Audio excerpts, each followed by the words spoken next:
우리는 지금 요한계시록 17장 말씀을 함께 살펴보고 있습니다. 첫째, 1절에서 6절까지 큰 음녀를 볼 수 있는 계시의 눈에 대해서 함께 살펴봤습니다.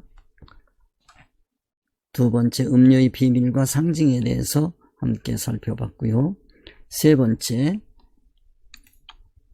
음녀의 멸망과 심판에 대해서 살펴보고 있습니다. 지난주까지 15절, 16절 살펴봤습니다. 오늘은 17절 말씀을 함께 살펴볼 것입니다.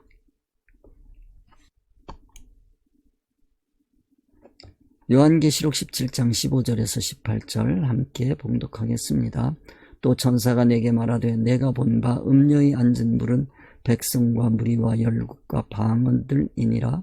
내가 본 바 이 열불과 짐승이 음녀를 미워하여 망하게 하고 벌거벗게 하고 그 살을 먹고 불로 아주 사르리라.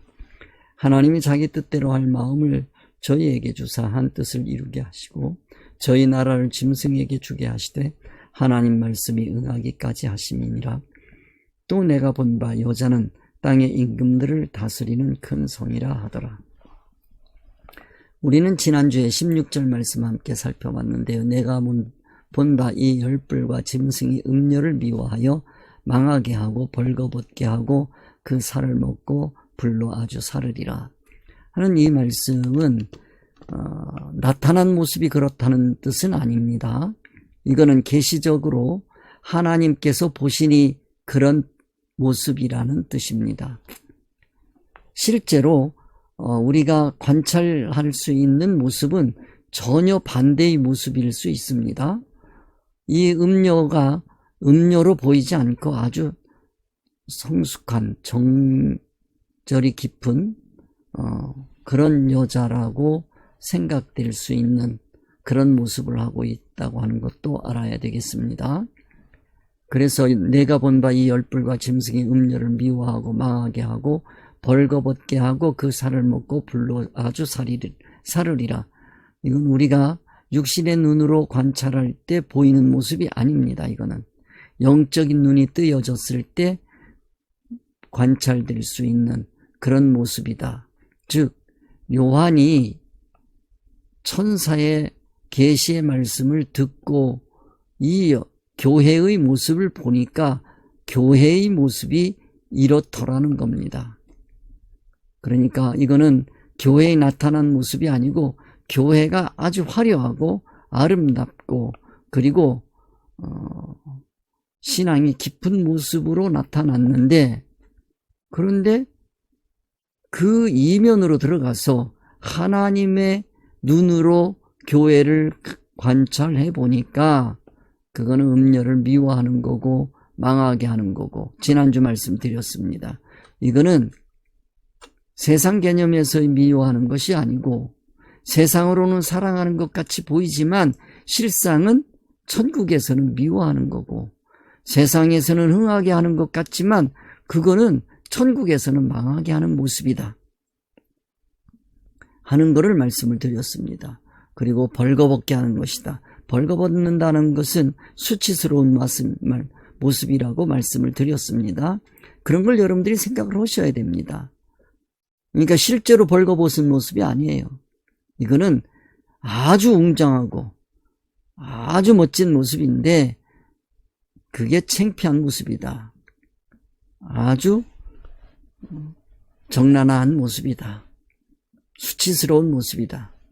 신앙의 모습으로 볼 때 그 교회가 참 수치스러운 모습인데 그거를 자랑스럽게 여기는 그런 모습을 우리가 볼 수 있습니다. 이 세상에서도 마찬가지예요. 도덕관이 다르면 이 세상에서도 어떤 사람들은 아주 수치스럽고 아주 부끄럽게 여기는데 어떤 사람은 그거를 자랑스럽게 여겨요. 기준이 달라지기 때문에 그래요. 그런데 이게 영적으로 들어가면 더욱더 그렇단 말이에요. 그런 걸 여러분들이 생각하시고 그 살을 먹고 불로 아주 사르리라. 이거는 부정적으로 이렇게 얘기를 해주니까 살을 먹고 불로 아주 사른다라고 하는 그런 걸로 보는데 실상은 그게 아닙니다. 여기에 짐승이 음녀를 아주 존경하고 사랑하고, 이 세상적인 가치관으로는, 그리고 그 음녀를 본받기 위해서 그 삶을 배워가는 거예요. 그리고 열정 있게 살아가는 모습입니다. 그래서 이거는 살을 먹고 불로 살으리라 할 때, 이거는 예수님께서 세워주신 성만찬을 생각해 보시면 된다라고 말씀을 드렸어요. 만일에 성만찬을 행하고 있는데 그게 열불과 짐승이 행하고 있는 모습이라고 한다면 얼마나 부끄러운 겁니까? 그거는 음녀의 살을 먹고 불로 사르는 모습이다. 우리 교회가 이런 모습이 되지 않도록, 자신이 속한 교회가 그런 모습이 아닌지 돌아보고 회개한다면 복된 시간이죠. 말씀을 깨달은 사람의 특권입니다. 그걸 지난주에 말씀을 드린 겁니다. 오늘은 17절 말씀입니다. 하나님이 자기 뜻대로 할 마음을 저희에게 주사 한 뜻을 이루게 하시고 저희 나라를 그 짐승에게 주게 하시되 하나님 말씀이 응하기까지 하심이니라. 이 말씀에 대해서 우리가 함께 생각해 보겠습니다. 오늘 우리는 요한계시록 17장 17절의 말씀을 통해서 인간의 자유의지와 하나님의 주권과 섭리에 대해 함께 살펴보겠습니다. 17장 17절의 전체적인 내용부터 먼저 살펴보면서 한 구절 한 구절 생각해 보겠습니다. 요한계시록 17장 17절의 의미와 하나님의 주권에 대해서 우리가 생각해 봐야 되는데요. 이 말씀은 하나님께서 자신의 뜻을 이루기 위해서 열불, 즉 열왕에게 하나님의 뜻대로 행할 마음을 주시어 그들이 한 뜻을 이루게 하시고 그들의 나라를 짐승에게 넘기게 하셨다는 것을 의미합니다. 이는 하나님의 말씀이 성취될 때까지 이루어지는 일입니다. 이 구절에서 가장 중요한 핵심은 세상의 권력자들이 마치 자신들의 뜻대로 행동하는 것처럼 보이지만 실제로는 하나님의 뜻을 이루는 과정 속에 있다는 점입니다. 이는 하나님의 절대적인 주권을 강조하는 말씀으로 하나님께서 세상의 흐름과 역사를 직접 주관하신다는 의미를 담고 있습니다. 세상 권력자들이 자신들의 이익과 목적을 위해 권력을 행사하는 것처럼 보이고 정치적 지도자들은 자신이나 자신의 나라를 위해 결정을 내리고 경제적 권력을 가진 자들은 자신의 부를 지키기 위해서 움직이고 사회적 영향력을 가진 자들은 자신의 이념과 가치를 실현하기 위해서 행동하는 것처럼 보입니다. 그러나 이 모든 결정과 행동이 궁극적으로 하나님의 섭리 안에서 이루어지고 결국 하나님의 뜻을 완성하는 도구가 된다는 말씀입니다. 따라서 우리는 인간의 자유로운 선택과 결정이 결국 하나님의 계획을 이루는 과정에 포함되어 있다는 사실을 주목해야 합니다. 이는 하나님께서 인간의 행위까지도 주관하시며 그 어떤 역사적 사건도 하나님의 뜻과 무관하게 진행되지 않음을 의미합니다. 이 원리는 성경 속 여러 사건에서도 동일하게 나타나고 있습니다. 가장 대표적인 예는 예수님의 십자가 사건입니다. 당시 로마 제국과 유대 종교 지도자들은 예수님을 십자가에 못 박는 결정을 내렸습니다. 그들은 정치적, 종교적 이유로 예수님을 제거하려고 했습니다. 그들의 자유로운 선택이었습니다. 그러나 이 사건은 하나님의 구원의 계획을 이루는 결정적인 순간이었습니다. 인간이 악한 의도로 행한 일이었지만 하나님께서는 그 사건을 통해서 온 인류를 구원하는 길을 여셨습니다. 놀라운 일입니다. 이처럼 하나님은 인간의 약한 의도조차 사용하여 선한 목적을 이루시는 분이십니다. 이는 우리가 세상을 바라볼 때 단순히 인간의 의도나 행동만을 볼 것이 아니라 그 모든 것들을 사용하여 역사하시는 하나님의 구원 섭리를 신뢰해야 함을 가르쳐 줍니다. 세상의 권력자들이 자신의 뜻대로 움직이는 것처럼 보여도 결국 하나님의 계획 안에서 그들의 행동이 사용될 것이며 하나님의 말씀이 반드시 성취될 것입니다. 그러므로 우리는 세상의 흐름에 낙심하거나 두려워할 필요가 없습니다. 하나님께서는 선하신 뜻을 이루시기 위해 이 세상의 모든 것을 주관하고 계십니다. 우리가 해야 할 일은 하나님의 주권을 신뢰하며 그 뜻에 순종하는 삶을 살아가는 것입니다. 앞에서 말씀 여러 차례 드렸습니다. 기독교의 순종은 세상 사람들이 말하는 순종하고는 전혀 다릅니다. 기독교의 순종은 하나님의 말씀을 깨닫고 그 깨달은 말씀으로 자체화되어서 자체화된 그 진리의 말씀을 가지고 세상 이치를 사용하여 살아가는 것이 순종이라고 말씀드렸습니다. 꼭 기억해 두시기 바랍니다. 기독교의 순종은 세상 사람들이 말하는 순종과는 전혀 다르다는 것을 꼭 기억해 둡시다. 이것이 요한계시록 17장 17절이 오늘날 우리에게 주는 중요한 교훈입니다. 이 말씀을 다시 정리하면 하나님께서 세상의 권세자들과 통치자들의 죄성까지도 사용하여 하나님의 뜻을 이루신다는 인간의 가치관으로는 도저히 이해할 수 없는 중요한 원리를 교훈해 주시는 겁니다. 이는 하나님께서 절대적인 주권을 가지고 세상의 모든 역사와 사건을 섭리하신다는 사실을 강조하는 것입니다. 기독교에서 사용하는 섭리라고 하는 것은 바로 이와 같은 뜻을 나타내는 말씀 단어입니다. 이러한 원리를 더 깊이 이해하기 위해서 이 말씀 속에 담긴 계시적 의미를 중심으로 몇 가지 핵심적인 개념을 정리해 보겠습니다. 하나님이 자기 뜻대로 할 마음을 저희에게 주사.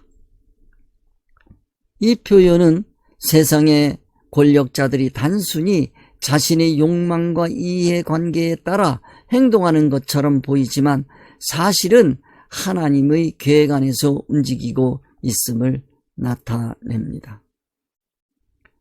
즉 그들의 결정과 행동이 결국 하나님의 뜻을 이루는 과정에 포함되어 있다는 뜻입니다.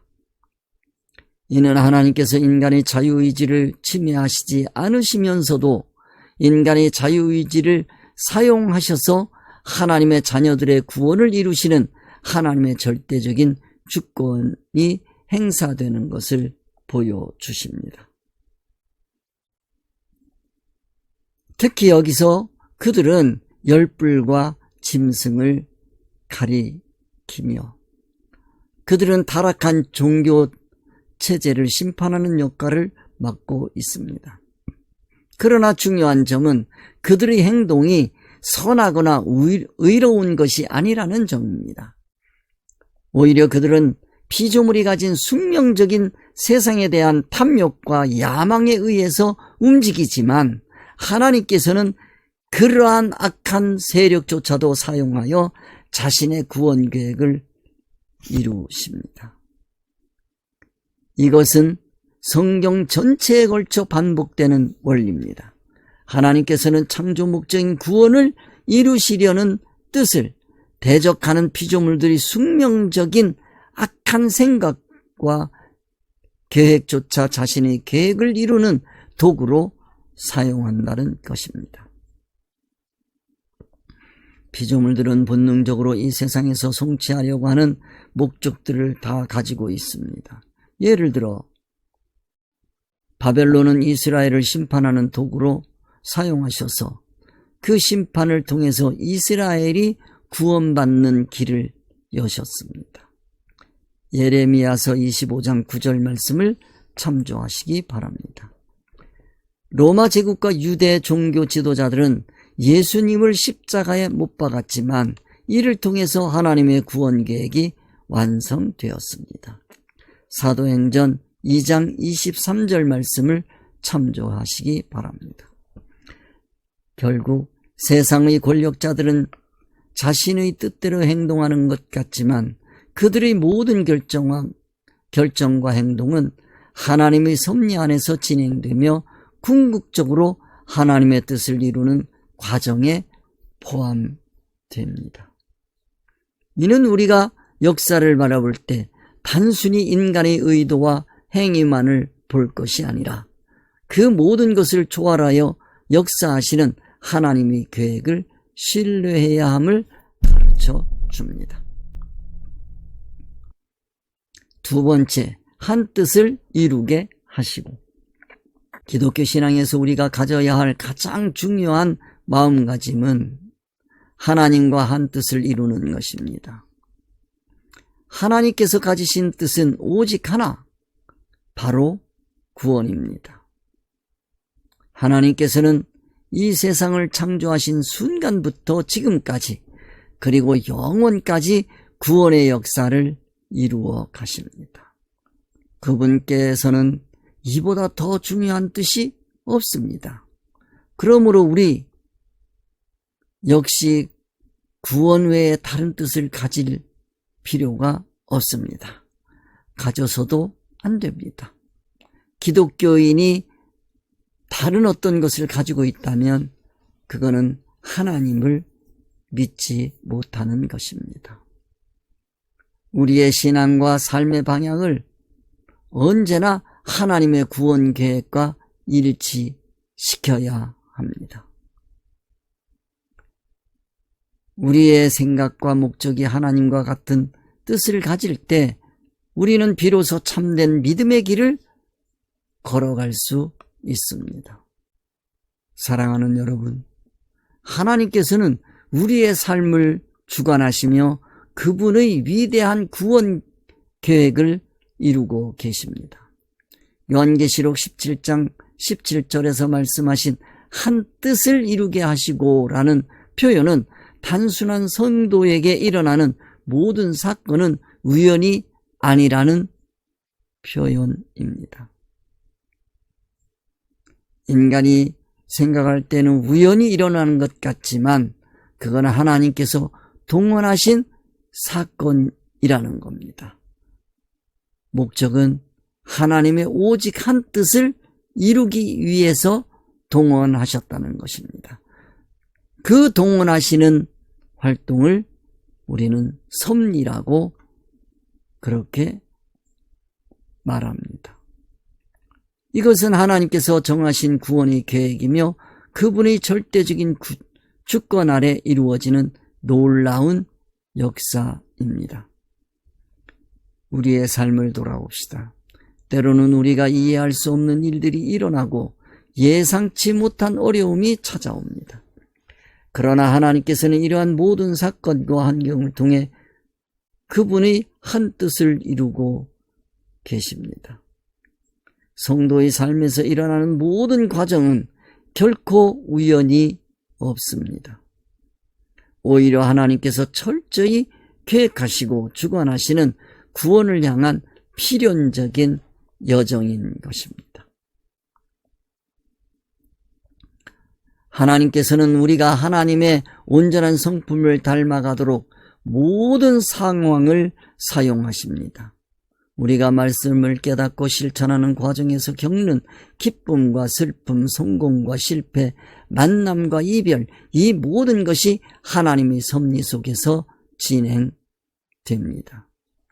하나님께서는 우리를 다듬고 연단하시며 결국에는 그분의 거룩한 성품을 닮은 인격을 이루어 가십니다. 이것이 세상 가치관으로는 도저히 상상할 수 없는 하나님께 속한 기독교의 참 신비입니다. 기독교의 신비라는 개념을 세상 사람들이 가지고 있는 신비라는 개념과 혼돈해서는 안 될 것입니다. 사랑하는 성도 여러분, 우리의 시선이 어디를 향해야 하겠습니까? 우리는 눈앞에 펼쳐진 상황만 바라보는 것이 아니라 그 너머에서 일하고 계시는 하나님을 계시의 눈으로 바라보고 신뢰해야 하겠습니다. 하나님께서 우리의 삶을 통해 이루실 위대한 한 뜻을 믿고 날마다 그분의 뜻에 순종하는 삶을 살아갑시다. 순종은 복종이 아닙니다. 기독교의 순종을 이해하고 순종하는 기독교인이 되어야겠습니다. 진리를 깨닫고 자체화하여 그 진리로 세상의 모든 것들을 이용하고 사용하고 활용하는 신앙생활입니다. 하나님의 주권을 신뢰하십시다. 하나님의 뜻에 순종하십시다. 그리고 하나님의 계획 안에서 담대히 나아가십시다. 하나님께서 이루시는 한 뜻, 그 놀라운 역사 속에 우리가 함께 서 있습니다. 세 번째, 저희 나라를 짐승에게 주게 하시되. 본문에서 저희는 10부를 가리킵니다. 이들이 짐승의 권력을 넘기는 것을 의미합니다. 짐승은 지혜가 없는 자들로서 미래를 준비하지 못하는 미련한 기독교인을 상징합니다. 기독교의 미래는 천국입니다. 즉 기독교의 신앙 활동이 천국과 연결되지 못하는 자들을 상징합니다. 이 말씀 속에 담겨있는 하나님의 계시의 뜻을 생각해 봅시다. 여기서 10뿔 즉 10왕들이 짐승에게 권력을 넘긴다는 것은 그들이 하나님의 창조 목적인 천국을 포기한다는 뜻입니다. 이제부터는 그들이 하는 모든 활동들이 천국 효력을 보지 못하는 미련한 짐승 같은 짓을 한다는 뜻입니다. 결국 하나님이 아닌 이 세상의 뭔가 다른 것을 따르게 된다는 것입니다. 이 말씀을 통해서 우리는 자신이 속한 교회가 그 왕권을 짐승에게 넘겨준 것은 아닌지 점검해 봐야 할 것입니다. 성경에서 짐승은 지혜가 없는 자들, 즉 미래를 준비하지 못하는 미련한 기독교인들을 상징하기 때문입니다. 그들은 겉으로는 신앙을 가지고 있지만 그 신앙이 천국과 연결되지 못한 자들입니다. 그들은 세상의 권력과 가치에 기대어 살아가며 하나님의 뜻보다는 눈에 보이는 세상의 것에 따라 움직입니다. 기독교의 미래는 어디입니까? 바로 천국입니다. 우리의 신앙은 언제나 천국을 향해 있어야 합니다. 그러나 성경의 계시의 말씀을 깨닫지 못해서 비조성에서 벗어나지 못하면 인간의 본능인 세상의 가치에 눈이 멀어 천국을 준비하지 못합니다. 짐승의 삶을 살 수밖에 없는 기독교인이 되는 겁니다. 우리는 이렇게 미련한 천국을 준비하지 못하는 짐승성을 버려야 할 것입니다.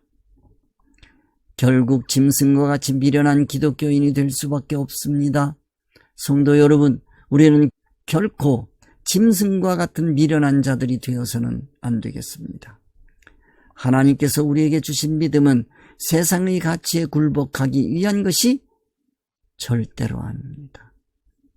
우리는 하나님과 한 뜻을 이루며 우리의 신앙이 천국을 향하도록 항상 깨어 있어야 합니다. 하나님의 뜻을 바로 깨닫고 그 깨달은 말씀을 자체화하는데 힘씁시다. 그때가 안식의 때라고 생각하고 인내합시다.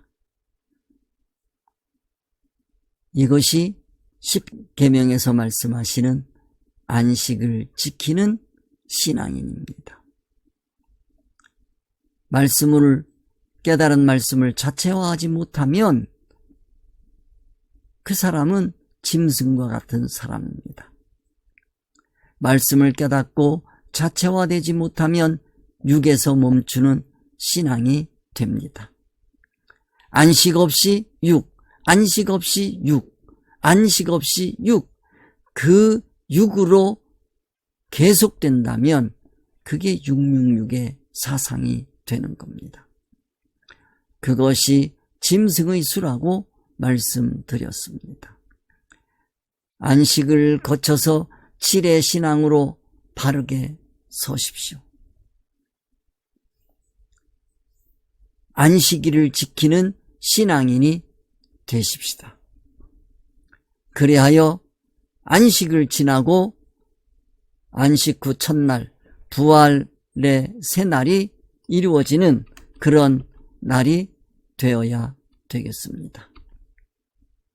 부활의 새날이 우리를 기다립니다.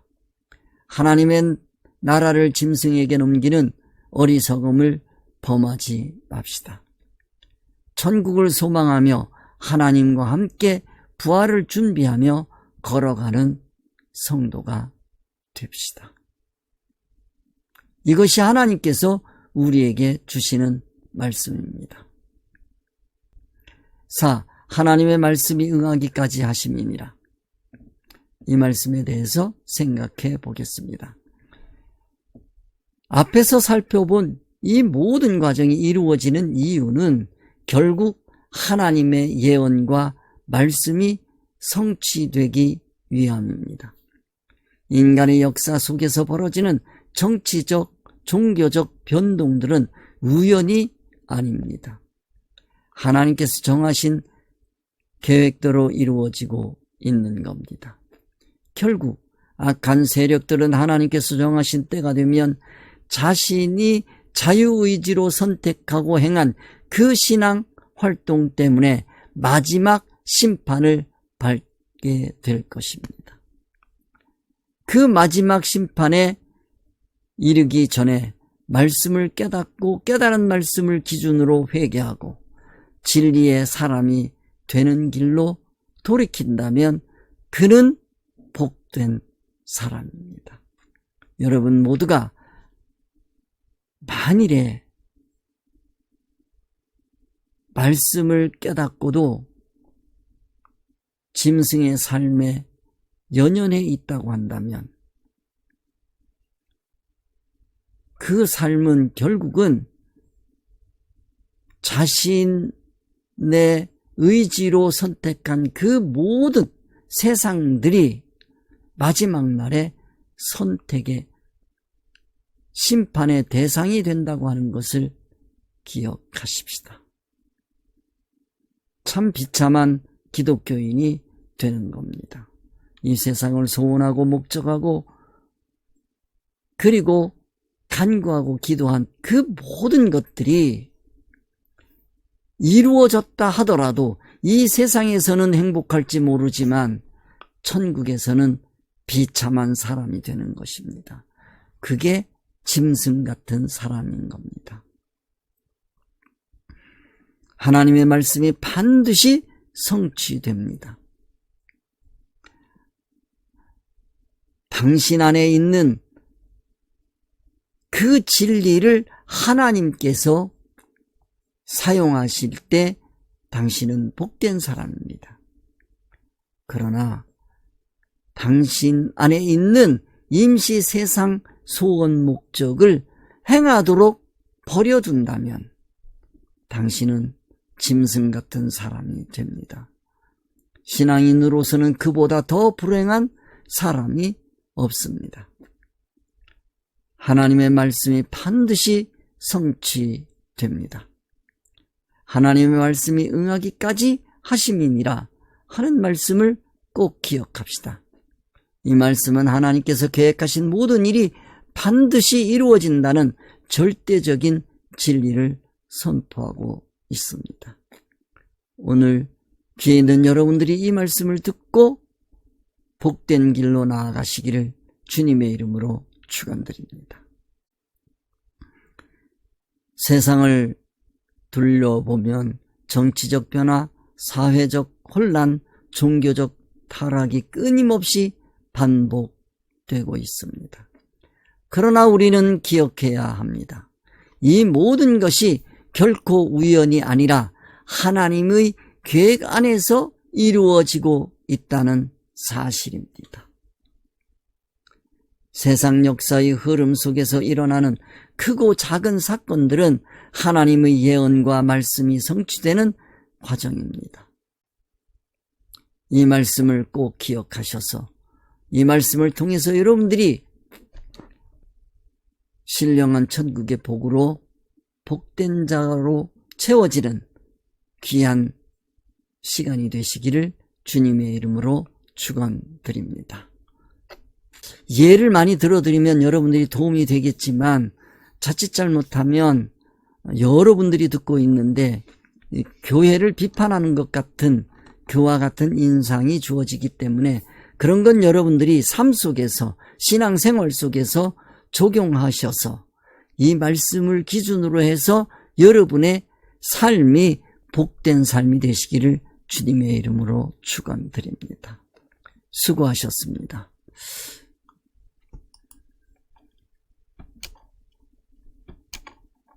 우리 주님 가르쳐 주신 기도로 하나 되는 시간을 갖겠습니다.